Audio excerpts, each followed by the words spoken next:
بیا مو له موره را جدا کړي له قبره مو را روان کړي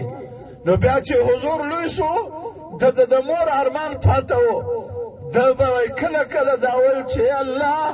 کاش کې نن د محمد مور ژوندی وای او محمد صلی الله علیه وسلم پر منځه ولاړ وای او زما مور راته ویلي وای چې یا محمد تعال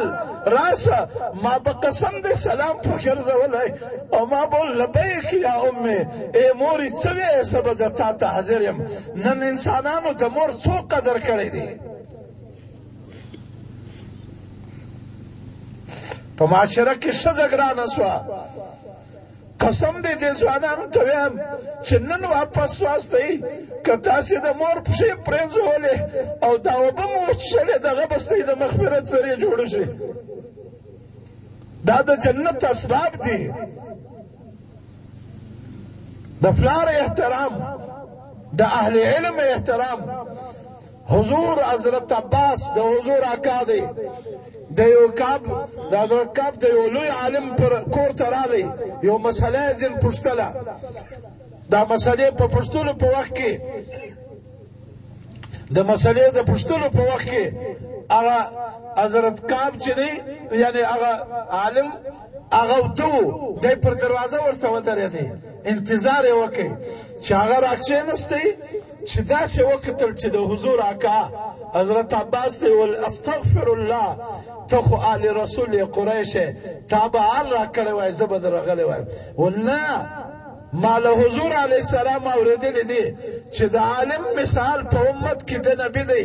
او د نبي متعلق دا حکم په مخکې به اعراب راتل و حضور علیه السلام ته بې اواز کاو یا محمد اخرج علینا ای محمد د بندې راسه موږ خبره در سره کوو نو الله قرآن نازل کړي ولو انهم صبروا حتی تخرج الیهم لکان خیرا لهم که دغه اعراب صبر کړی وای ای محمده چې ته وروتلی وای دا به بهتره وای نو ما د دې آیات باندې عمل وکړي تعلیم یې ما ستا د کور کې انتظار وکړي مال چې دی راوځي نو د ده په خوب کې خلل نسي را نو دا د حضور اکا د عالم کارنامه در ښولې ده چې ته د هغه ادب احترام وساته او د سپین ږیري د ادب متعلق هم یو واقعه درته بیانوم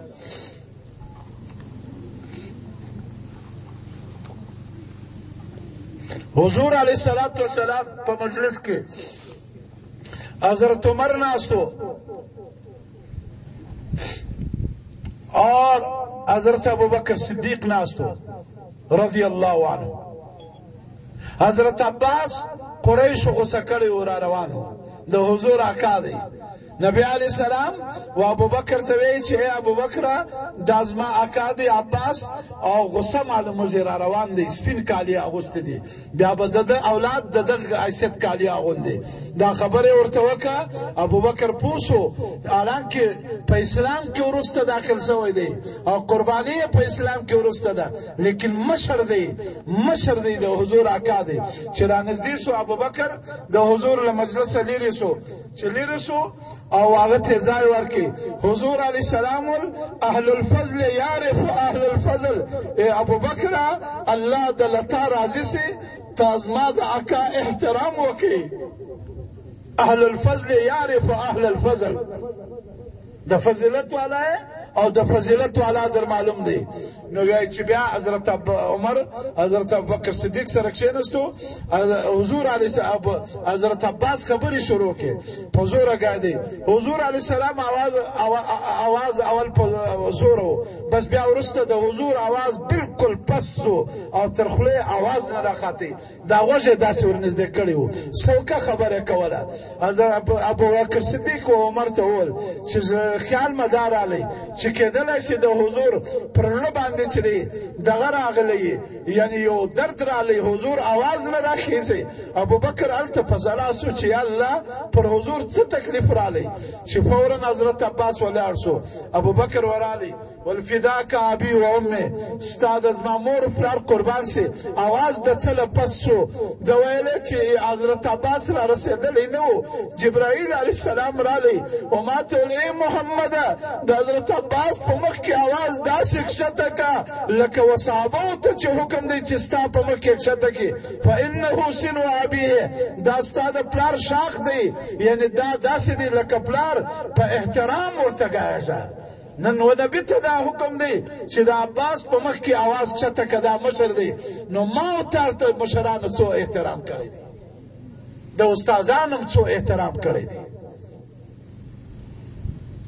دین خو ادب دی چې ادب ختم شو دین نور علم لکه خو راځي مولانا سلیم الله خان صاحب لیکلی دی چې کم طالب العلم کم کتاب به او د سوي الله به دا کتاب نور نه ورکي او د دیوبند یو عالم لیکلی دی چې په کمره کې میبزي او هدايه پرته وه او موږک هلته ولد شوی دا موږک پر میبزي باندې پچ به کړی وی او میبزي باندې به چړلې وه ول په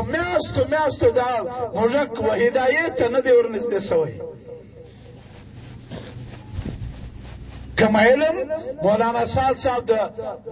ہندوستان له مشرانو دی وی علم تقوا کے راستے سے سیکھو علم ذہانت کے راستے سے نہ سیکھو کم علم چې د ذہانت په لار زده کړي کېدلی شي د باطل په تایید کې د ذہانت استعمال شي او کم علم چې د تقوا په لار حاصل شي هغه به د هدایت لپاره رهنما جوړ شي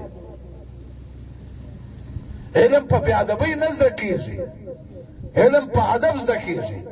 الدین كله ادب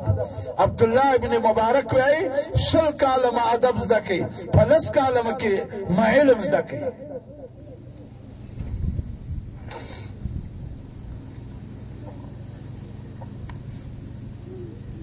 د حرامو څخه بچاو دا یو ذریعه ده نن چې کوم سړی که زما استاد هم وي چې زما د ذهن مخالف وي زه د هغه په صواب احترام کوم دا په کوم کتاب کې راغلی له حضرت علي رضی الله تعالی عنه څخه پوښتنه وشوه چې ستا په مقابل کې چې کوم صف ولاړ دی مشرکون هم دا مشرکین دی دول والله من الشرک بری قسم دی له شرک بیزار دی بیا ویلې منافقون هم دا منافق دی والله من النفاق بری ان المنافقين لا يذكرون الله الا قليلا لا يقومون الا كسالى ومانځته په سستی پورته کوي نو دا له هر شی بری دی ول بیا څوک دی چې له تاسو سره په مقابل کې سب بندي کوي والاخواننا بغوا علينا دا زموږ ورونه دي قسم دی د دې مال غنیمت به ما بولي قسم دی پر دې غصې ما پورته کوي قسم دی دا په نيزه زخمی کوي ما دا په تور وهي ما او ولقوهم بعلتف الكلام لدوی سره خبره په نرم گفتگو سره کوي دا ادب را شولې دی دا ادب را شولې دی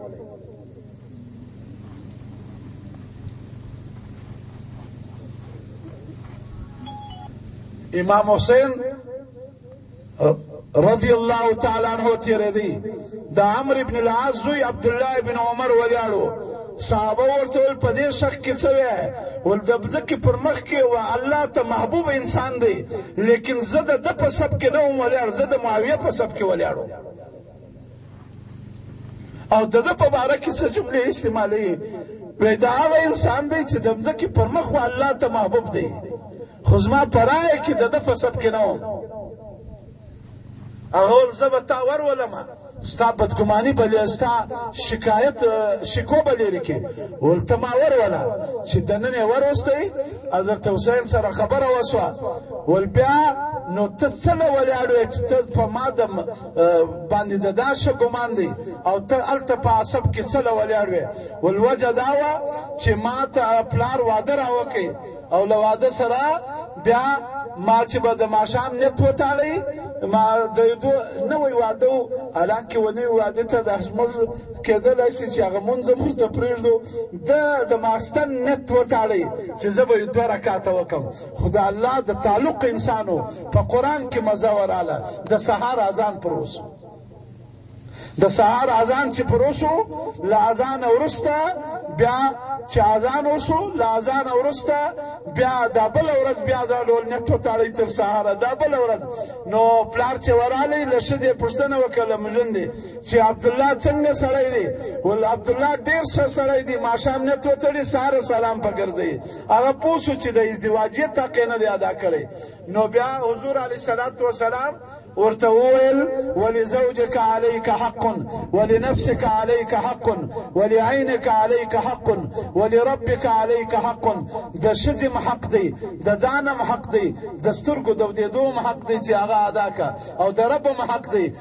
بیا وصیت وکړي چې ای عبدالله چې پلار درته ویل په هغه خوا ځه نو زما پلار څونکې په عصب کې ولاړو قسم دی ای حسینه د ټول آل رسول احترام زه د ایمان جز بولم زما په زړه کې بل څه نه دي راغلی صرف د پلار په احترامن زه په طرف کې ولاړم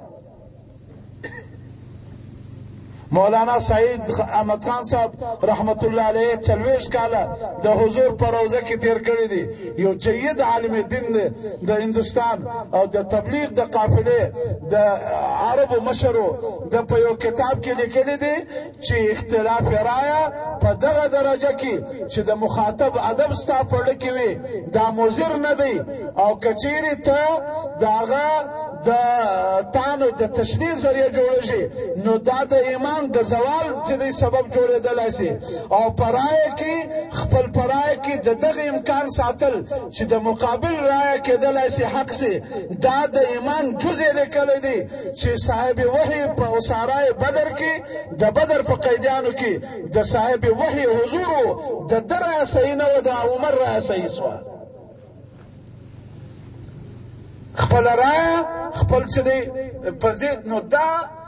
د ټولو یو اصول دی یو انسان د صحابه په زندگی کې عبدالله ابن مسعود رضی الله تعالی عنہ وی من کان منکم مستنا فلیستنوا بمن قد مات اولئک اصحاب محمد قوم اختارهم الله لصحبة نبيه اعمقها علما واقلها تکلفا وابرها قلوبا که په دې امت کې کوم انسانان هغه پر یو صحیح حق لار باندې تلل غواړي فلیستنوا بمن قدمات هغه د صحابه له زندگی څخه خپل عقیده جوړوي خپل اخلاق او ایمان د جوړوي د صحابه پر ایمان د قبولیت مور لګېدلې دي د صحابه پر عقیده د قبولیت مور لګېدلې دي او د صحابه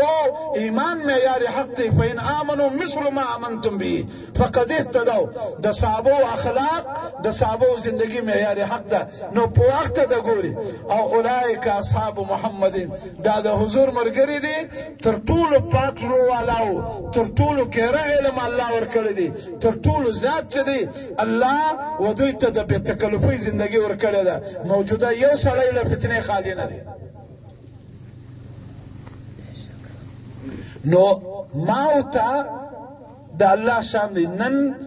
په دنیا کې یو خبره درته کوم خوا مه بدوي دا د ټولې مجموعې یو خبره ده په دنیا کې نن انسانان عقیده جوړه کی یو نظریه جوړه کی پر هغه نظریه قرآن او حدیث تلاشي د قرآن او د حدیث خدای عموم دی چې پر هر نظریه باندې ستا پټېدلی شي حق دې ته نه وایي چې قرآن او حدیث پر خپل عقیده پټوه حق دې ته وایي چې د اهل حق له صحبته څخه د علماو د اهل فراست د اهل حق علماو څخه د قرآن او د حدیث په سمج کې راوله بیا پر هغه باندې خپل عقیده مطابقه کړه ورنه خوامه بدوي داسې یو ملګری و نو هغه تقریر کوي جلسه ولا موږ خو د هېچا د جلسې خلاف نه یو دغه نه کوو نو هغه ویلې چې دا ملایان په موږ پسې سوي دي چې دا د قوم اواز پورته کوي د قوم اواز کله ګناه ولا الله په قرآن کې وایي وما ارسلنا من نبي الا بلسان قومه اوس دغه آیات پر پټوي انا ارسلنا نوحا الى قومه نوح علیہ السلام وقوم ترا نو قوم دا کله د ګناه خبره او دا عزیزانو مسلمان د الله په نس محترم دی دا خبره واوري دوه د یوې بلې خبرې مضمون هم یو څه درته ذکر کوم خبره ختمومه مسلمان د الله په نزد محترم دی عبدالله ابن عمر د خانه کعبې طواف کوي او په طواف کې ویل ای خانه کعبې قسم دی ته د الله کعبه اور محترم ہے اور مسلمان تر تا زیات محترم دی نن که یو سړی خانه کعبه نه لري دا ټول هغه ته کافر وی او چې په مځکه پر مخ په زرګونو خانه کعبې نه لري او هغه زری ودا ته به د کومې درجې مسلمان وی زدانه و چې دا کافر دی دا د خانه کعبې نړېدل ورته ته نقصان ښکاري د مسلمان زیرېدل څنګه نقصان او دا د مسلمان قتلول څنګه ورته ته نقصان نه ښکاري د دغه ټول عذاب اجي صاحب اجي عبدالوهاب صاحب لدیر سکالو دا خبره کوي دا اوس خبره نه ده چې د ګلستان مسلې دي یا د سیګیو د فلان مسلې دي یا د پنجاب او د بلوچستان مسلې دي لدیر سکالو دا خبره ما شل کاله مخکې د خوزدار په اجتماع کې د خبره به دا اوریدله ول اگر تم نے قوموں کو اور تم نے اس امت کو قوم کے بناروں پر اٹھایا تو تم سردار اس قوم کو دوزخ کی طرف دھکیل رہے ہیں که تاسې د قوم پر بنیاد دغه ملک دا صوبې راپورته کولی ته قوم و دوزخ تاسو ته وایي او واقع دغه دی نن یې په اخبارو کې بیان راځي بول همیں جنت نہیں چاہیے ہمیں تو آزاد بلوچستان چاہیے جنت سے ملتا کیا ہے ومشته د جنت دا د په دغه عقیده کې وایي څه ایمان په کوم ځای کې پاته سو نو که دغه ناره یو عالم د قوم پر بنیاد پورته کوي عالم هم د باطل आवाज پورته کوي چې دا زما قوم دی حق ته مه ګوره او که یو بل قوم یې په دا ګلستان کې پورته کوي نو دا ناره د دوزخ ناره ده حضور علیه السلام دغه سړی کچیری د عصبیت نارې اوچتوي چې د حق څخه علاوه نارې پر عصبیت باندې خپل سر و مال لګوي او دا سړی به د دوزخ خسو خاشا کې که څه مونځ کوي وین صلی وین صامه درې واره پیغمبر وایي قزمان یو صحابي و په صف اول کې جهاد کوي چې جنگېدی او ډېر و کفار ته شکست ورکړي حضور علیه السلام ول دا جهنمي دی صحابه ول چې العیاذ بالله د حضور په خبره کې موږ ته لږ تردد ته نږدې سوي وای شیطان کېدلی سي دوکه کړي وای چې دا دومره قدر حمله کوي او دومره قدر بادر دی په جهاد کې او د حضور له الفاظو دا معلومېږي چې دا جهنمي دی نو د دې بس سوچو واخستو ولې یو ساتکی کېدی یو لاس یې زخمي سو چې لاس یې زخمي سو برداشت یې نه راوړی بیا خودکشي وکړه په خپله او ختم سو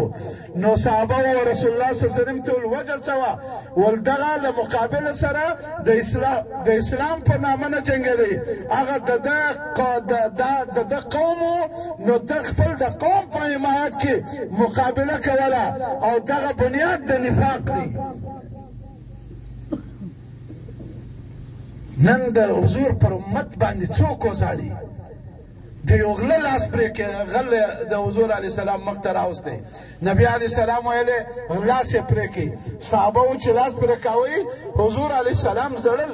صحابه ویل یا رسول الله تا راته ویلې دي چې لاس یې پرې کړي ول د مور په مخ کې چې د زوی لاس پرې کږي دا مور به څه حالي زما په مخ کې نن د یو متي لاس پرې کږي زما په زړه به څه غم نه تېرېږي کاش چې داسې انسانان پیدا سوي وای چې تر غلا کولو مخکې سمجاو کړی وای نن بزما امتی لاس پرې کېدو بچاو حضور پر یو امتی زړلی دی نن ته په زرګونو امتیانو نه ژاړې په تفسیر کې لیکلي دي چې یو زمانه به راسي داسې انسانان به پیدا سي چې هغه به د مسلمانانو یعنی یا د اسلام د خلکو لاسونه به سهار په اخبارو کې ګوري اخبارونه دا زمانه کې نه وو یعنی یسألون عن انبائهم د هغو قصې به اوري چې څو چا پته حاصله کړه څو مړه سو او په خودکشه کې څو ولاړ او په جنګ کې څو ولاړ په دې کې څو ولاړ یو صرف او یو سړی به داسې نه وي چې د امت پر یو لاس باندې د ټي وي وکاتئ بیا وځړل یا په اخبار کې دا وینې وکتلې بیا پر وځړل چې الله د امت پر د حضور پر امت دا حال څنګه رالی په اردن کې عربو موږ ته ویلې پر انټرنیټ چې د حملې او دا خونریزیانې کتلې ولکن تاسې څنګه انسانان یاستئ که جانوران یاستئ دا څنګه کیسه ده چې دا ډول چې دی یعنی د مسلمانانو یو د خونریزۍ یو بازار ګرم دی د مسلمان قیمت ختم شو نو لیکلی دی چې دا به د امت چې کوم سړي د حضور پر امتي نه وځړل پر مسلمان پر لاس یې نه وځړل دا د امت لوی منافق دی ځکه زما په ذهن خو نن دغه اخبارونه کتل ټیک نه دی نن د دغه احوال ټیک نه دی که ګورې بیا د دغه امت دپاره په سجدو پرېږده بیا وځاړه بیا له شپې راپورته شه چې الله زه د په کومه ګناه نیولی او یو روایت درته ذکر کوم کېدلی شي دا فتنې د هغه نتیجه وي رسول پاک صلی الله علیه وسلم څخه دا روایت دا دی چې متى یترک الامر بالمعروف والنهی عن المنکر دا د دعوت کار او دا د دین محنت بل انسانانو په کوم ټیم کې وځي نو په هغه کې راځي چې کوم وخت اذا اصابهم ما اصاب بني اسرائیل چې ودغه انسانانو کې هغه کارنامې راسي چې په بني اسرائیل کې ولې له حضور پوښتنه وشوه چې هغه څه ول نو ول اذا داهن خيارکم فجارکم چې ستاسې برګزیده انسانان د بېدونو حوصله افزایي کوي و اذا صار الفقه فی شرارکم چې ستاسې د دین پوهه په بې عمله کې راغله د دین سمجھ به وار چاته وي خو عمل به الله توفیق ځینې اخیستی وصار الملک فی صغارکم ستا د ملک سربراهان چې د قوم رذیله او ډاکوګان جوړ شو بیا وایي داسې فتنې به راځي چې په هغه فتنو کې به تاسې داسې غوطې وهئ لکه انسانان یو سړی چې په اوبو کې لامبو وهي فتکرکم هغه فتنې به تاسې داسې پر لاړئ نو هغه فتنې نن د عوام مصداق ثابت دی او د دغو نجات څه دی د دین طرف ته میلان دی نو الله دا موږ ته توفیق راکړي شل کم لس املا ویلې تر لسې ورسه ستۍ څنګه خوښه ده دا راته وایاست چې وی ما رسوه هغه د لاس پورته کړي چې وی رسوه تر لسو هغه د لاس پورته کړي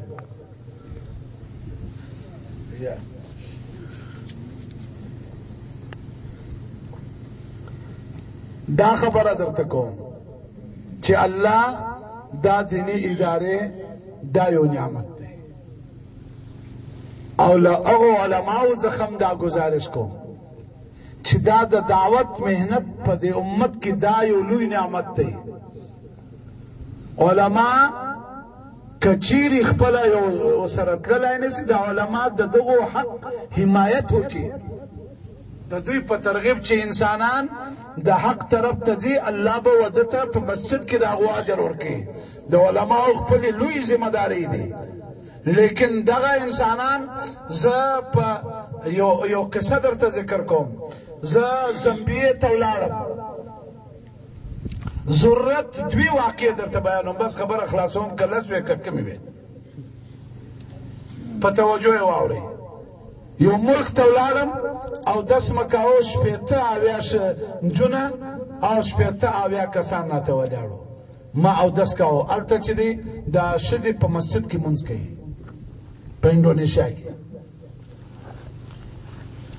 ما ورته ویل دوی څه له راته ولاړ یاستئ ول موږ ته تر اوسه پورې په موږ د سلاویسي سلاتن آسټرالیا ته نږدې یو جزیره ده لڅ انسانان د پاڼو پر بدنو یې صرف د پاڼو کې انسان دي نور شی نسته ایران جایا ورته وایي نو هغو راته ویلې چې موږ دا پتې ځکه موږ چې دی ځکه تا ته ولاړ یو چې په دا 10 کاله کې موږ داسې انسان نه دی لیدلی چې موږ ته د حضور اودس راوښیي. موږ له تا څخه د نبي اودس زده کوو. ما پر دې باندې مال ای الله دا زما اودس د سنت مطابق کې داسې نه وي چې دوی د سنت مطابق بولي او دوی زما په اوداسه ګمراه سي چې دا د نبي اودس نه وي. او بیا زه په خدمت کې وم، ما پټاټې څوک رایلی دا پټاټې موږ په چاقو باندې سپینوو نو د چاړې مخ ته نیولی دا خورونه دی اراده کوو. دوی چې دی ډېره یو عاجز مخلوق دی، له دې خوا چاړه ورته ونیسئ سوکه سوکه اخور پاخوا. په کتابونو کې راځي و مسلمان ته د چاړې مخ هم مه ورګرځوه. مسلمان دومره محترم دی. او له غلافه کښلې توره په لاس مه ورکوه، په پوښ کې دننه ورکوه. نن څه له بې قیمته سو دا مسلمان چې پر هر چوک کې کلمې پرتې دي.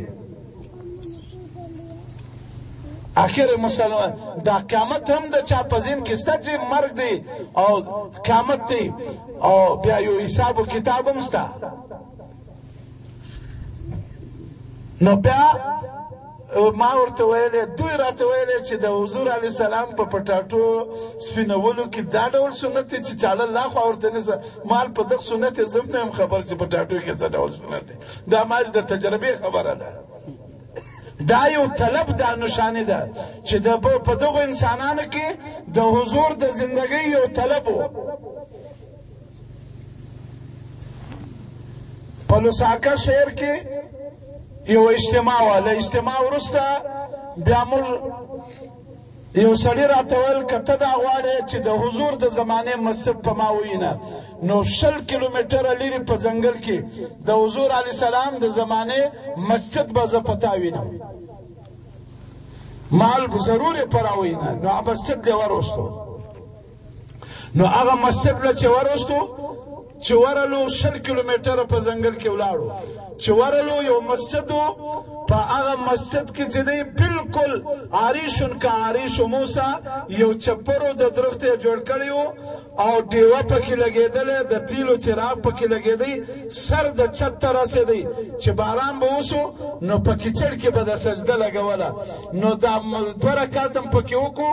او په دې باندې یو ډېره په دک باندې چې یا الله حضور له داسې غوندې مسجد ده و ټولې دنیا نظام او د ټولې دنیا حکومت یې چلولی دی. بیا یو ساتکی وشو، هغو لږ انتظار وکړي. دا مسجد موږ د نو مسلم دپاره یو دیني اداره مدرسه جوړه کړې ده. د انډین تاجرانو یو انجمن عمال څنګه مدرسه جوړه کړې ده. ول پر اوس تاسې لږ منظر انتظار وکړئ. موږ چې انتظار وکړئ نو داسې د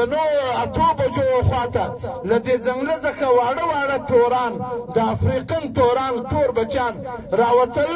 د هر بچي به قرآن په بغله کې و. 100 بچیان په دا مسجد کې جمع سو. له 4 له 5 کیلومتره له میله بره په دا ځنګله کې راغلي وو او دلته قرآن شروع سو. دا 2 استادانو ما ورته دا مدرسه دا نظام څنګه جوړ سو؟ ول دا ټول ځنګل پر ځای پر 4-5 کیلومتره یو کور د عیسایانو د پاکستان به شمار د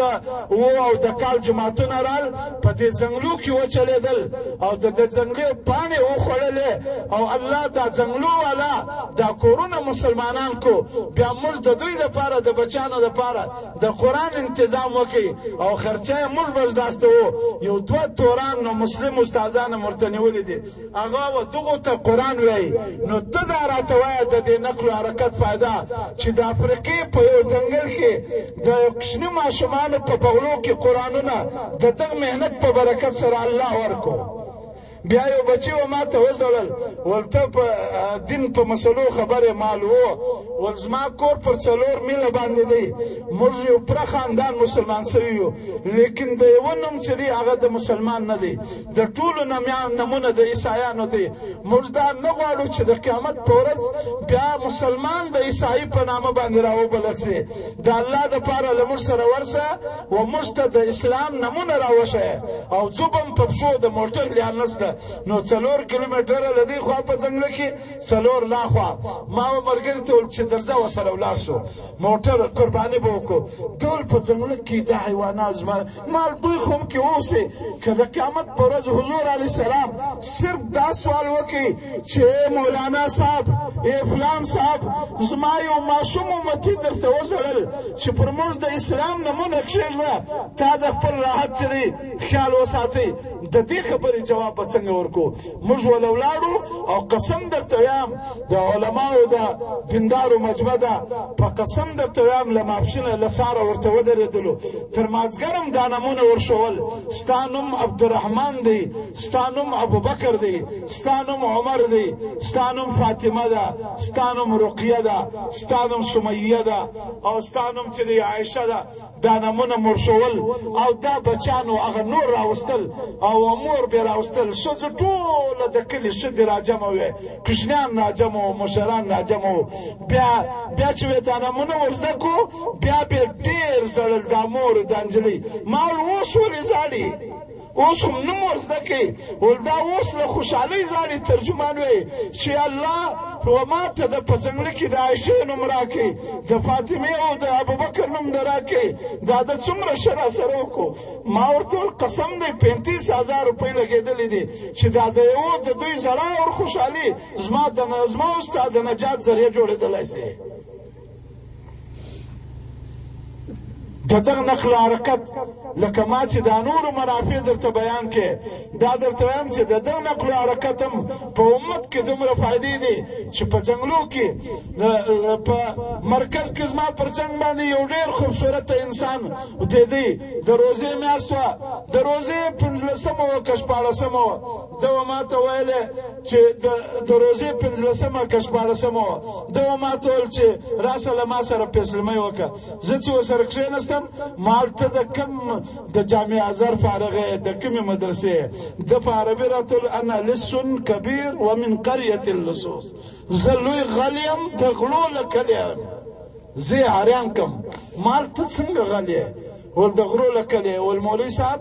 داسې قصه وه زه د فورسو د شمالي سودان په یو علاقه کې زموږ اوسېدلو او دا ټوله منطقه د غلو وله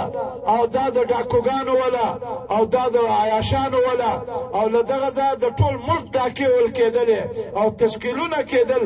نو بیا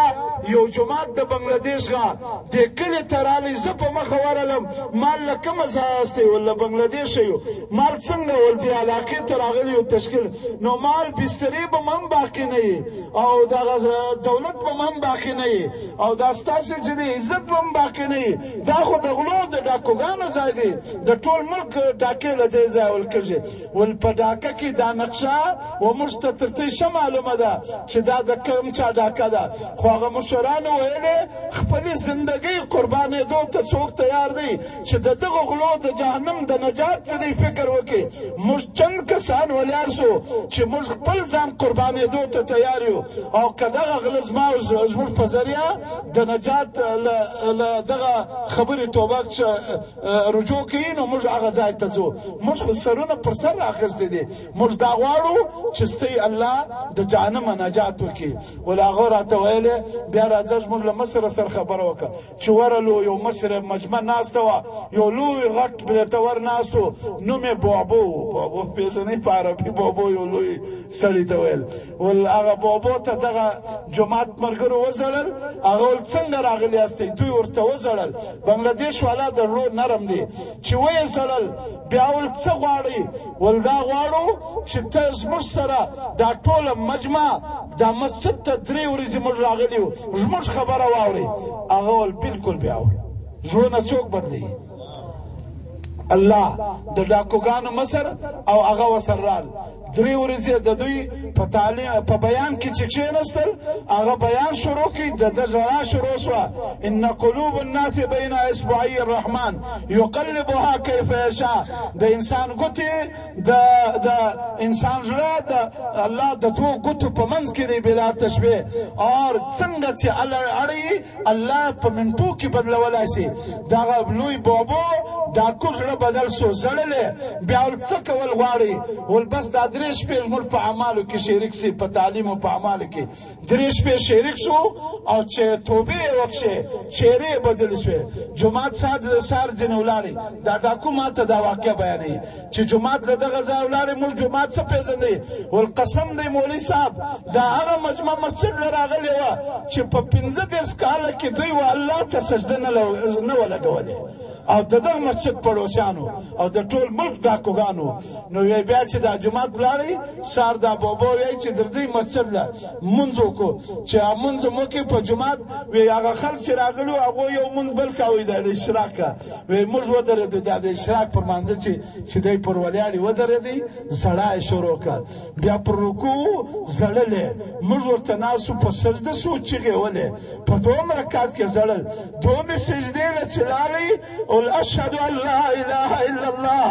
الله اکبر وکي او په سجده کې روح وخاطي. موږ ټول ډاکوګانو وسړل چې الله څنګه د رحمت انسانان راغلي وو چې موږ د هغه لوی ډاکو نن روح ته په سجده کې وکشي چې د انسانانو ډاکې ولې. بیا موږ هم دا راغلي یو، قسم دی که د یو مدرسې فارغ یو، دا د هغه انسانانو په زړه راغلي یو. نو تاسو په خدمت کې گزارش دی چې دا ټول نعمتونه دي، دا ټول دا تمام اهل حق زما عقیده او نظریه دا ده چې څومره دینی مهنتونه او تاریخونه دي، ما ته د ټولو چې دی ملګرتیا وکړو او د ټولو مرسته وکړو او د ټولو چې دی د هغو سره دغه وکړو، نو خصوصا د دغو چې دی د قدرداني وکړو. الله د عمر ته د عمل توفیق راکړي. نو په دې مجمع کې چې کوم سړی دا عزم لري چې زه به بچی حافظ قرآن جوړوم،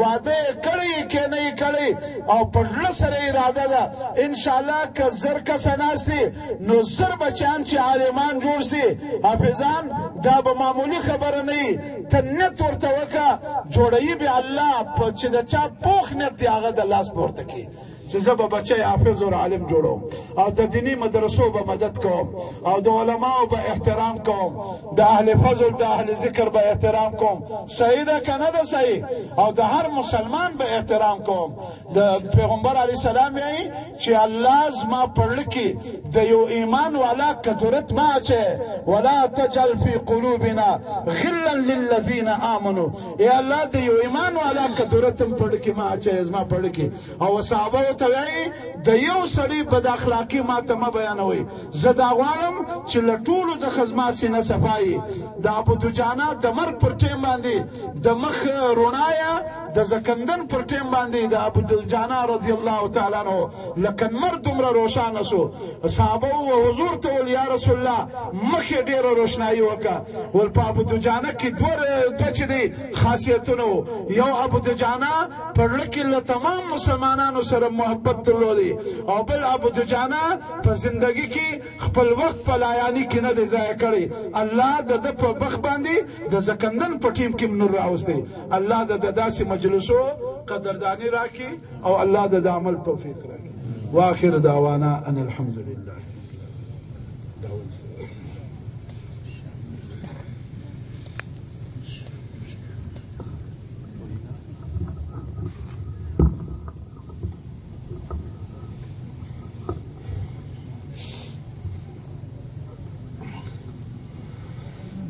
جزاک الله.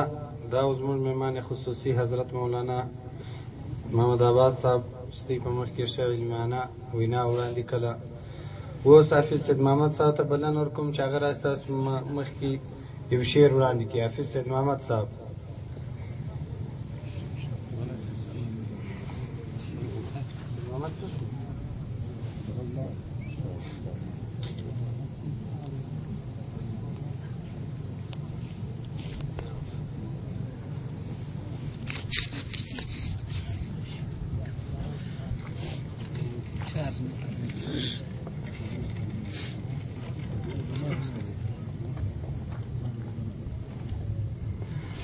چې تقوا کوي ایمان در سره نه وي،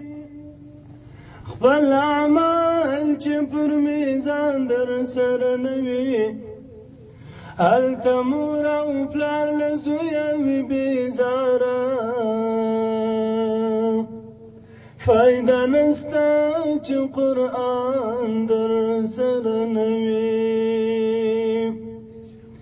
چې دا ټوله دنیا ستا شي موړ به نه سي خوند دی هلته چې شیطان در سره نه وي هر مجلس ته چې ورځې مرګ به دې یاد وي هغه قبر چې انسان در سره نه وي که اصلاح د عقیدې وکې جهان کې بیا به غم په قبرستان در سره نه وي د سید محمد وینا ته که غوږ کښېږدې بیا به هلته بل ارمان در سره نه وي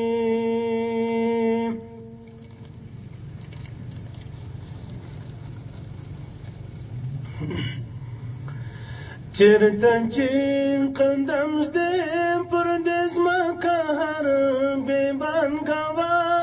هغه ورځ د پاته خپل عمل وي پر انسان ګوا چرته چې قدم ږدې پر دې ځمکه هر بیبان ګوا هغه ورځ د پاته خپل عمل وي پر انسان ګوا بدکار چې شیطان در باندې وکې سات پښیمان ګرځې هغه دیر نه وي چې ته بیا پر میدان ګرځې بدکار چې شیطان در باندې وکې سات پښیمان ګرځې هغه دیر نه وي چې ته بیا پر میدان ګرځې بیرته په قیامت هم بیا پر تا ویده شیطان ګوا هغه ورځ د پاته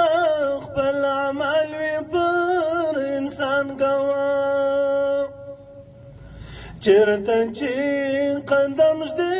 پر دې ځمکه هر بیبان ګوا هغه ورځ د پاته خپل عمل وي پر انسان ګوا نیک چې دې عمل وي بیا دا تور قبر رڼا ګرځي سم چې عمل نه وي بیا دا قند د شفا ګرځي ډېر د قهر ورځ د هر اندام پر بل اندام ګوا هغه ورځ د پاته خپل عمل وي پر انسان ګوا چرته چې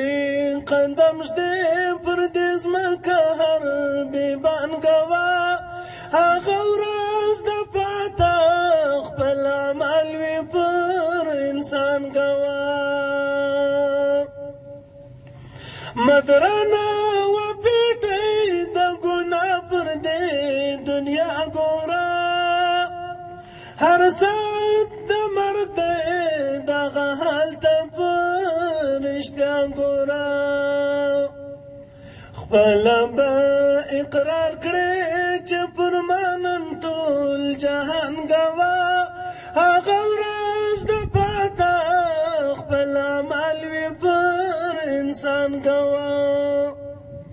چرته چې قدم ږدې پر دې ځمکه هر بیبان ګوا هغه ورځ د پاته خپل عمل وي پر انسان ګوا مه کوه غرور په دې عرضي دنیا دورانه ده دا وزړه ته تېره که چې پاته ده زمانه ده هر شي ته به ورکې پره بدله پر دې اسمان ګوا هغه ورځ د پاتا خپل عمل وي پر انسان ګوا چېرته چې قدم شته پر دې ځمکه هر بیبان ګوا هغه ورځ د پاتا خپل عمل وي پر انسان ګوا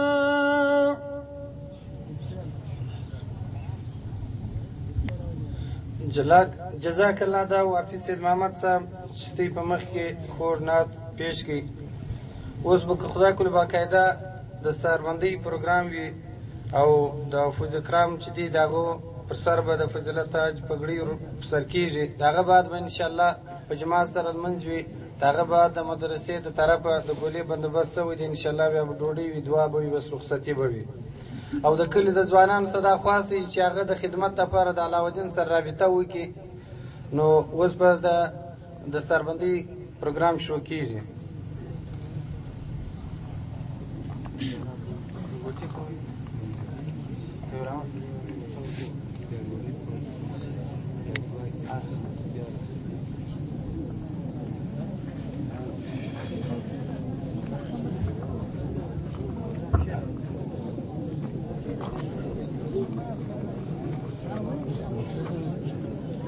کښېنئ خلکو، کښېنئ.